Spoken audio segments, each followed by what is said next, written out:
이분은 38세 직장인 여성이었습니다. 어느 날 갑자기 회의를 하다가 숨이 턱 막히고 심장이 미친 듯이 뛰기 시작했습니다. 죽을 것 같은 공포를 느꼈고 그날 바로 응급실로 가서 각종 검사를 진행했습니다. 그런데 심전도 정상, 혈액검사 정상, 흉부 엑스레이 정상, 모든 검사상 문제가 없었습니다. 하지만 한 번 생긴 이 증상은 계속 재발되었습니다. 지하철만 타면 숨이 가빠지고 엘리베이터 안에서 가슴이 조여오고 잠들려는 순간 심장이 쿵 하고 떨어지는 느낌이 오면서 숨이 멎을 것 같은 공포가 몰려왔습니다. 병원에서는 신경성 공황장애라는 진단을 받았고 신경안정제를 처방받았습니다. 문제는 약을 몇 년 동안 복용을 했는데도 증상은 계속 재발을 했고 이 약을 평생 먹어야 하나 하는 불안감 때문에 저를 찾아오셨습니다. 저는 이분을 조금 다른 관점에서 접근했습니다. 자율신경 검사와 뇌혈류 검사를 진행했습니다.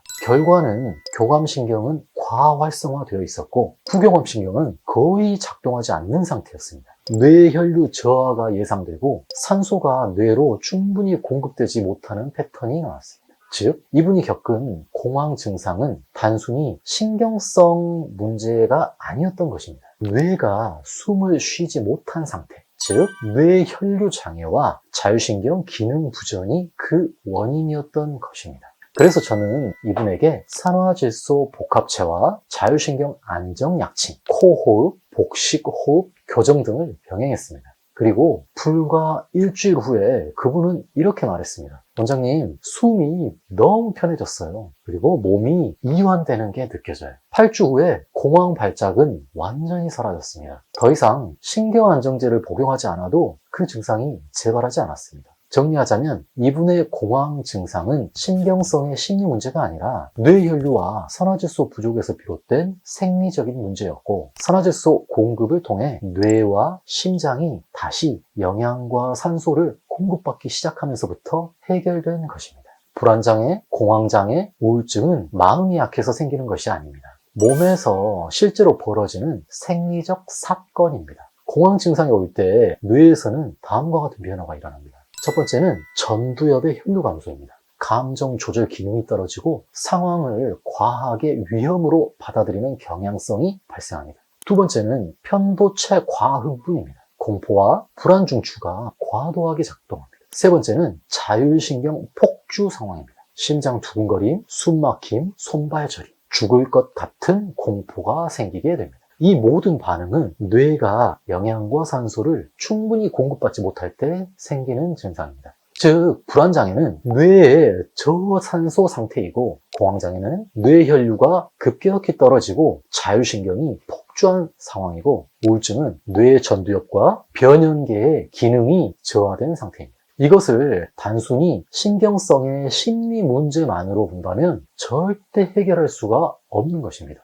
그 핵심은 뇌혈류를 정상화시키는 것입니다. 산화질소는 뇌혈류 조절의 스위치입니다. 산화질소가 하는 일은 다음과 같습니다. 첫 번째는 뇌혈관 확장입니다. 뇌에 산소와 영양 공급을 늘려줍니다. 두 번째는 신경 전달 안정화입니다. 편도체 과흥분을 진정시키며 불안을 완화합니다. 세 번째는 자율신경 균형 회복입니다.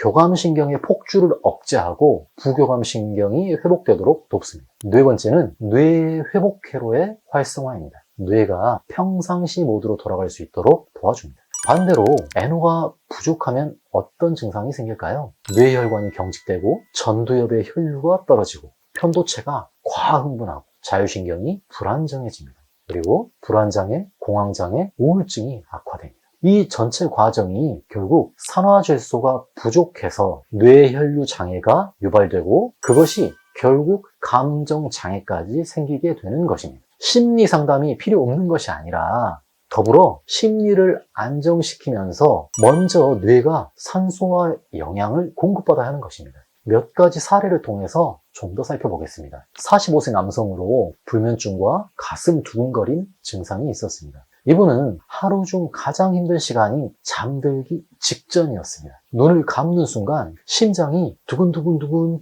뛰기 시작해서 잠을 이룰 수가 없고 새벽이면 2번에서 3번씩 깨서 다시 잠에 들어가지 못하는 패턴이 지속되었습니다.